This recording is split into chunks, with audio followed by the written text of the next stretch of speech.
News Live at 5:30. Don't want it. Nope. Don't want it. Don't want to deal with it. Gives me the creeps. The above average temperatures are bringing a problem to Lakes Country that we typically see in the late summer. Valley News Team's Ashley Bishop explains what you need to be on the lookout for if you've been to the lakes or you're heading there pretty soon.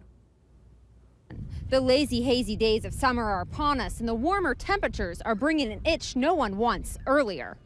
Swimmer's itch? Swimmer's itch is an allergic reaction to a microscopic parasite which is carried by birds and snails. 4-year-old Lewis and his aunt Tara got the annoying swimmer's itch this past weekend. We were looking for buried treasure. The two were playing on the shoreline of their lake home. It's like, God, my feet itch, but you couldn't see anything. You know, there was nothing there. We thought, God, maybe he's just overly tired.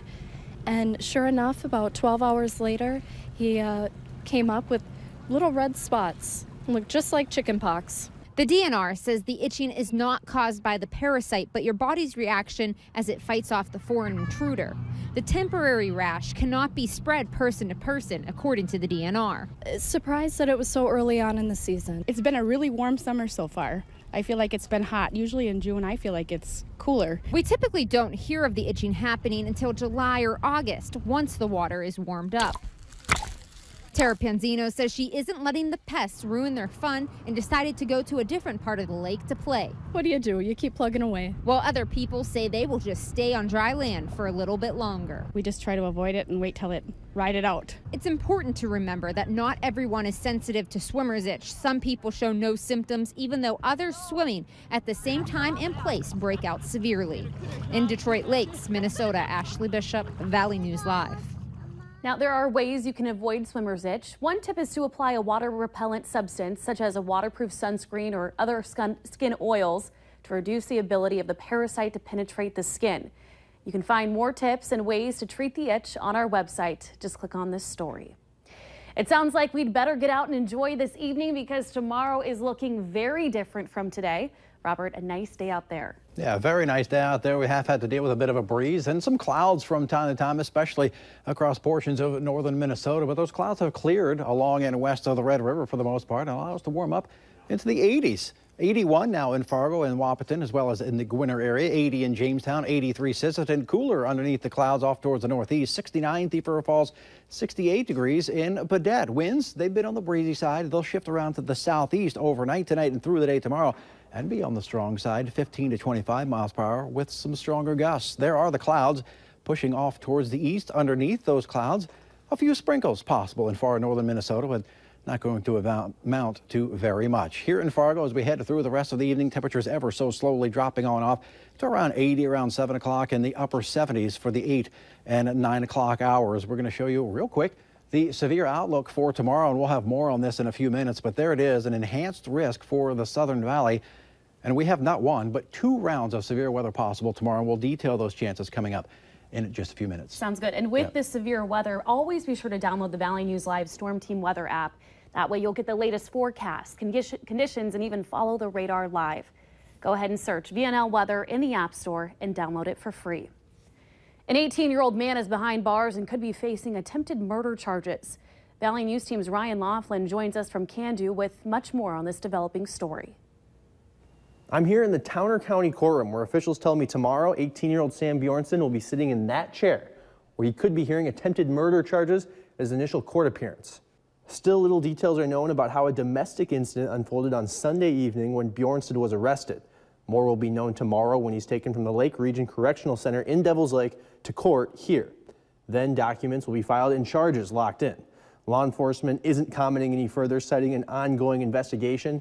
People in town I've talked with say they're surprised this type of thing just doesn't happen and can do. From the Towner County Courthouse, I'm Ryan Laughlin, Valley News Live. Thanks, Ryan. Stick with Valley News Live for much more on this developing story. A man from Jamestown has pleaded guilty to distribution and possession of child pornography. This case came to the attention of police after 55-year-old Robert McManus, his wife, found a cell phone wedged between the refrigerator that contained child porn. McManus admitted that the child pornography on the cell phone did belong to him. He also admitted that there were other devices in his home, including a flash drive underneath his bedroom mattress that had child pornography on it. This case was investigated by the Jamestown Police Department and the North Dakota BCI. A small town police chief finds himself on the wrong side of the law after an underage sex sting. 45-year-old Michael Zewing is facing a felony charge of prostitution, attempting to hire a minor under 18. Zewing was previously listed as the police chief for Walnut Grove in southern Minnesota and was arrested as part of an online sting through Craigslist. He had a police scanner on him when he was taken into custody and did tell an undercover officer this was not his first experience with an online ad. He could face up to 5 years in prison if he's found guilty. A Moorhead man is facing multiple charges after being accused of rubbing hot sauce and cayenne pepper in the eyes of his 2-month-old daughter and keeping her from breathing until she turned blue. Sean Foltz is facing charges of third-degree assault along with endangerment and malicious punishment of a child. Police were first alerted to the case back in May after being called out to a local hospital for suspected child abuse. The baby had bruising on several areas of her body, and the mother told police that Foltz was watching the child before she was taken to the hospital. After investigating, authorities found evidence of the abuse and then took Foltz into custody. He's now being held in the Clay County Jail. We've got an update on a deadly domestic disturbance over the weekend in West Fargo. Police have now identified the 2 people involved. They say 47-year-old Grant Pointer died of an apparent self-inflicted gunshot wound. And his fiancee, 45-year-old Darla Balster, suffered head injuries in the incident. Officers were called to a home in the 1800 block of 10th Street West on Saturday night. They found Balster on the sidewalk and later found Pointer dead inside the home. Investigators say he died from a self-inflicted gunshot wound, but they are still investigating that incident. We've got new information on a weekend fire in Lake Park. As of 3 o'clock this afternoon, the Holly Fire Department is still on the scene of a barn fire near Bear Farm.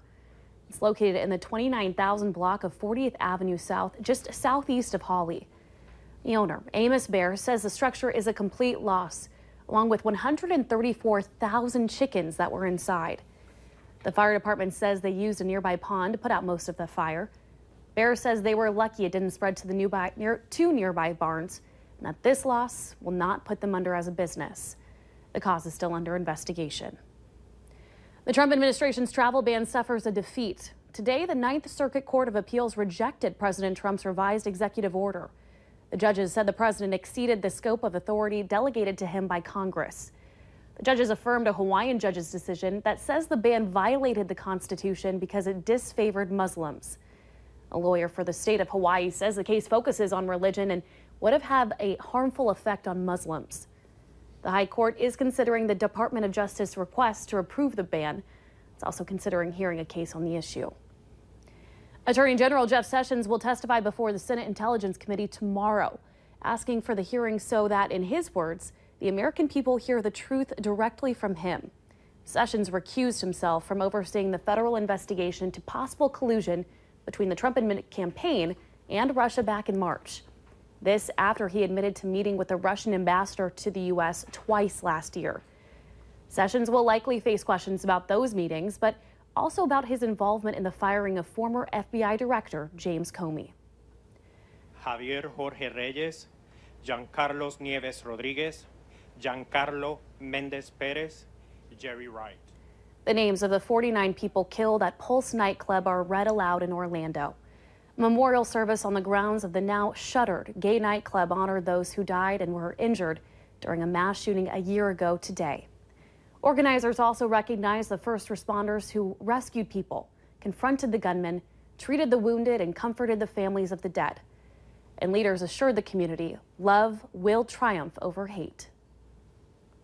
It very well could be our legacy, a legacy of the day hate won.